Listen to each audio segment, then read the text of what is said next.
अस्सलाम वालेकुम जी, मैं हूं आपका मेज़बान खलील रहमान पाकिस्तान प्रॉपर्टी सर्विसेज के प्लेटफॉर्म से। आज अपनी इस वीडियो के अंदर मैं आपसे एक जनरल टॉपिक डिस्कस करूंगा। बात हम करेंगे मौजूदा मुल्क की सूरत हाल को लेके, प्रॉपर्टी के कारोबार के ऊपर इसको क्या क्या जो है वो इम्पेक्ट आया, क्या क्या खदशात जो हैं या फिर मसाइल फेस करना पड़े हमारे इस बिज़नेस को। उसमें 2 से 3 मेजर पॉइंट्स हैं जो मेरे जहन के अंदर हैं, जो मैं चाहूँगा आपसे गोशे गुजार करना।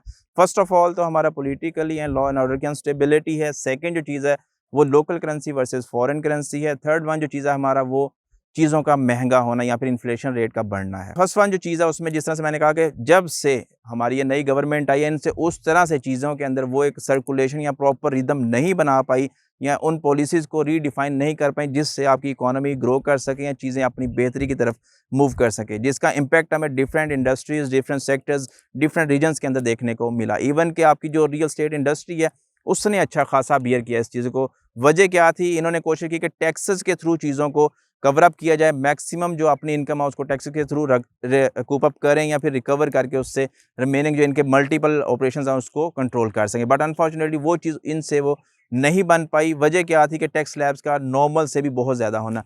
जिस तरह से यहाँ पे छोटी सी एग्जांपल देता चलो, तो अगर आप आज भी किसी एलडी अप्रूव्ड सोसाइटी के अंदर, एलडी रीजन के अंदर प्रॉपर्टी अपने नाम करवाने आए, तो आपको जो फाइलर है 2% टैक्स पे करना पड़ेगा, बायर को भी, सेलर को भी। जबकि इससे पहले ये चीज़ इम्प्लीमेंट नहीं थी दोनों के ऊपर, सिर्फ एक के ऊपर इम्प्लीमेंट थी। यहाँ पे अगर सेलर था तो वो सेट टाइम पीरियड से पहले अपनी प्रॉपर्टी को बेचा था, तो एट द टाइम उसको जो उसका जो कह लें कि एक इंक्रीजिंग जो अमाउंट है या फिर एक प्रॉफिट है उसके ऊपर जो वो टैक्स देना पड़ता है, जिसको वो कहते हैं कि वैल्यू एप्रिसिएशन टैक्स है प्रॉपर्टी का। बट अब जो चीज़ है वो दोनों के ऊपर इंप्लीमेंट हो रही है, खा वो बेशक चीज़ को 5 साल या 3 साल या 4 साल के बाद बेचे या फिर उसके बाद भी बेचे। अब इसके अलावा जो चीज़ है वो ये कि चीज़ों का उस तरह से ग्रो ना करना, आपका जो रियल एस्टेट सेक्टर है स्पेशली इस चीज़ को बहुत ज़्यादा बियर कर रहा है, क्योंकि मल्टीपल इंडस्ट्रीज़ इसके साथ कनेक्टेड है। आपकी कह लें कि मेटल इंडस्ट्री, स्पेशली उसमें स्टील इंडस्ट्री आ जाती है, दैन उसके बाद आपको सीमेंट आ जाता है, उसके बाद आपकी ब्रिक्स हैं, यानी कि डिफरेंट सेक्टर्स जो हैं इसके साथ कनेक्टेड हैं, जो कि इम्पैक्ट में आए। क्यों? कि मुख्तलिफ रीजन्स के अंदर जो आपकी एक डेवलपमेंट सेक्टर या इंफ्रास्ट्रक्चर डेवलपमेंट थी वो बहुत ज़्यादा कम हो गई, जिसकी वजह से चीज़ें काफ़ी ज़्यादा एलिमिनेट होना शुरू हो गई मार्केट से। सेकंड जो चीज़ थी चीज़ों की इंपोर्ट के ऊपर इनकी रिस्ट्रिक्शन लगाना या बैन लगाना। वजह क्या थी? कि अपनी डॉलर रिजर्व को कंट्रोल करने के लिए इस चीज़ के ऊपर बैन लगा रहे थे, उसको रिस्ट्रिक्ट करके कर रहे थे। बट अनफॉर्चुनेटली उसके थ्रू भी ये चीज़ों को कंट्रोल नहीं कर पाए, जिसकी वजह से चीज़ों की प्राइसेस इनसे कंट्रोल ना हो पाई और चीज़ें मज़ीद ऊपर की तरफ मूव की। नेक्स्ट जो चीज़ है हमारी वो ये थी कि लोकल वर्सेस फॉरेन करेंसी। इस वक्त डॉलर अपनी तारीख की सबसे पीक प्राइस के ऊपर सस्टेन कर रहे हैं, फिर स्टैंड बाई पे है। वजह उसकी क्या है? कि आप लोग जो है अपनी उस प्रॉपर्टी को या अपनी इकोनॉमी को उस तरह से ग्रोथ नहीं दे पाए जो ये एक ज़हन या एक पॉलिसी ज़हन के अंदर लेकर आए थे। अब उस चीज़ का इम्पैक्ट क्या हुआ? कि आपका रॉ मटेरियल, आपकी जो भी इंपोर्ट थी वो हर चीज़ महंगी होगी। इवन कि इस वक्त भी कोई भी प्रॉपर्टी या कोई भी आप कह लें कि बंदा या इंपोर्टर बड़ा बिजनेस रन कर रहा है, उसके लिए भी चीज़ों को इम्पोर्ट करना करना इतना ईजी ना नहीं रहा। फर्दर इसमें जो चीज़ थी सेकंड वन वो लास्ट वन वो ये थी कि महंगाई। अब डॉलर वर्सेस रुपी डेप्रिसिएशन में आपका रुपी जा रहा है, डॉलर आपका एप्रिशिएट कर रहा है, तो लोगों ने किस चीज़ को कंसीडर किया कि यार मैं ना अपनी अमाउंट बैंक से निकालता हूँ, अपनी अमाउंट को लगाता हूँ डॉलर के ऊपर। क्यों? एक अच्छा और बेहतर प्रॉफिट मुझे मिला, जिसकी वजह से क्या हुआ? मार्केट के अंदर से पैसा एलिमिनेट हो गया और चीज़ें चली गई आपकी फॉरेन करेंसी को लेके, लोगों ने अपने पास होल्ड ऑन कर लिया, जिसकी वजह से रिजर्व बैंक अकाउंट्स तो आपके फ्रूटफुल या फिर ये कह लें कि बेनिफिट हासिल ना कर सके बाद, लेकिन लोगों ने उसके अगेंस्ट अच्छा खासा बेनिफिट लिया, क्योंकि इंटर बैंक ट्रांजैक्शन जो थी डॉलर की वर्सेस लोकल मार्केट ट्रांजैक्शन के अंदर काफ़ी ज़्यादा डिफरेंस हमें देखने को मिला। फर्दर इसमें जो इन्फ्लेशन है वो इस तरह से हुई कि चीज़ें अपनी एक जो पीक प्राइस है उसके ऊपर इस वक्त स्टैंड बाई पे हैं, जिसकी वजह से आपका हर सेक्टर इम्पैक्ट में है।